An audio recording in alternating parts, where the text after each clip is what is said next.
Hi hello friends, എല്ലാ കൂട്ടുകാർക്കും പുതിയൊരു റിവ്യൂയിലേക്ക് സ്വാഗതം. അങ്ങനെ നാളെ നമ്മുടെ ആകാശും അശ്വിനും ആ വീട്ടിലെ എല്ലാവരും കൂയിട്ട് പ്രീതിനെ പെണ്ണ് കാണാൻ വേണ്ടി പോകുവാട്ടോ. അങ്ങനെ പോയി കഴിയുമ്പോഴേക്കും എല്ലാം നല്ലതായിട്ട് തന്നെ നടക്കും. അങ്ങനെ മുത്തശ്ശി പറയുന്നുണ്ട്, ഞങ്ങൾ എല്ലാവരും കൂടി നോക്കിയിട്ട് നല്ലൊരു ദിവസം നോക്കിയിട്ട് നിശ്ചയിതമായിട്ടുള്ള ദിവസം കുറിപ്പിക്കാം.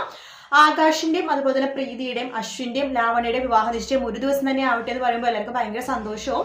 അങ്ങനെ എല്ലാവരും കൂടി അവിടെ നിന്ന് പടിയിറങ്ങുവാണ്. ശരിക്കും പറഞ്ഞാൽ ഹിന്ദിയിൽ ആ ഒരു ഭാഗം ഇല്ല കേട്ടോ, മലയാളത്തിൽ കാണിച്ചില്ലേ. അശ്വിൻ ഇങ്ങനെ നോക്കുമ്പോൾ ശ്യാം ഓടിപ്പോകുന്നതും അശ്വിൻ വാതിൽ തുറന്ന് നോക്കുമ്പോൾ ശ്യാം ഒളിച്ച് നിൽക്കുന്നതായിട്ടുള്ള ഭാഗം അത് ശരിക്കും ഹിന്ദിയിൽ ഇല്ല കേട്ടോ.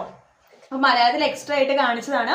അപ്പൊ അതിന് ഇറങ്ങാൻ പോകുമ്പോഴേക്കും നമ്മുടെ അശ്വിൻ നോക്കുമ്പോഴേക്കും ആകാശ് നമ്മുടെ പ്രീതിനെ നോക്കിയിട്ട് ടാറ്റ കാണിക്കുകയാണ്. പ്രീതിയും തിരിച്ച് കാണിക്കുന്നുണ്ട്.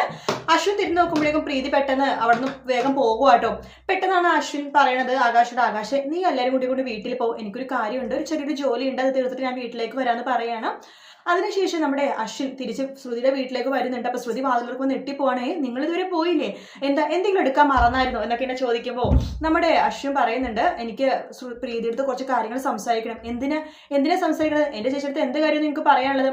അത് രഹസ്യമാണോ? ഒറ്റക്ക് മാത്രമേ സംസാരിക്കാൻ പറ്റുള്ളൂ. ഇല്ല, ഞാൻ ഒറ്റക്ക് സംസാരിക്കാൻ സമ്മതിക്കണമെന്ന് പറയുമ്പോൾ പ്രീതി പറയുന്നുണ്ട്, എടി അശ്വിൻ സാർ അത്യാവശ്യമായിട്ടുള്ളതുകൊണ്ടല്ലേ സംസാരിക്കണമെന്ന് പറഞ്ഞത്, അതുകൊണ്ട് നീ ഒരു കാര്യം ചെയ്യും, പോയി ചായ ഉണ്ടാക്കാൻ വേണ്ടി പറയേ. ഞാൻ പോകുന്നില്ല, ചേച്ചിനെ ഒറ്റക്ക് ഇട്ടിട്ട് ഞാൻ എവിടെയും പോയില്ല, ദേ ഫോൺ വരുന്നുണ്ട്, നീ പോയി നോക്കിക്കാന്ന് പറഞ്ഞിട്ട് പ്രീതി അവിടെ നൈസായിട്ട് ശ്രുതിനെ ഒഴിവാക്കുവാട്ടോ.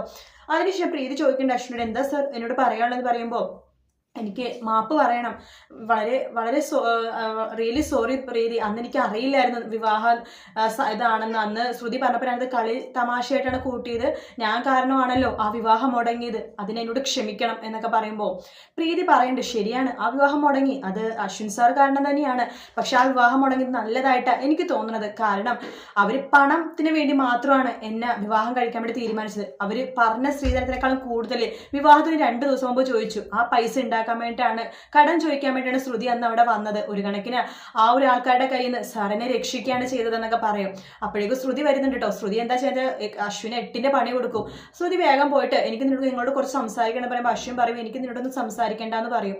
ആ സമയത്ത് ശ്രുതി എന്താ ചെയ്യുക, അശ്വിന്റെ കാറിലെ ടയറിൽ ഒരു വലിയൊരു സൂചി കൊണ്ടിട്ട് ഇങ്ങനെ കുത്തുവാണ്. അപ്പൊ ടയർ പഞ്ചറാവും. നീ എന്ത് പണിയായി കാണിച്ചത്, എന്നോട് സംസാരിക്കാൻ വേണ്ടി ടയർ പഞ്ചറാക്കിയോ? അതെനിക്ക് സംസാരിച്ചേ പറ്റൂ എന്ന് പറയാണ്. ഇപ്പൊ ഞാൻ എന്ത് ചെയ്യും, വർക്ക്ഷോപ്പിൽ ആരെങ്കിലും വിളിക്കാമെന്ന് പറയുമ്പോഴേക്കും ശ്രുതി ചിരിക്കുകയാണ്. എന്തിനാ നീ ചിരിക്കുന്നത്, ഒരു ടയർ മാറ്റാൻ പോലും നിങ്ങൾക്ക് അറിയില്ലേ, ഞാൻ മാറ്റിത്തരാം എന്ന് പറഞ്ഞിട്ട് നമ്മുടെ പുറകെ ഉണ്ടായിരുന്ന ടയർ എടുത്തിട്ട് ആ ടയർ മാറ്റി വേറൊരു ടയർ ഇട്ട് കൊടുക്കട്ടെ ശ്രുതി. നല്ല രസമുണ്ട് ആ ഭാഗങ്ങളൊക്കെ കാണാനായിട്ട്. വീഡിയോ ഇഷ്ടപ്പെട്ടെങ്കിൽ ലൈക്ക് ചെയ്യുക, സബ്സ്ക്രൈബ് ചെയ്യുക, കമന്റ് ചെയ്യുക. മറ്റൊരു വീഡിയോ ആയിട്ട് നാളെ കാണാം. Good night, take care, bye bye.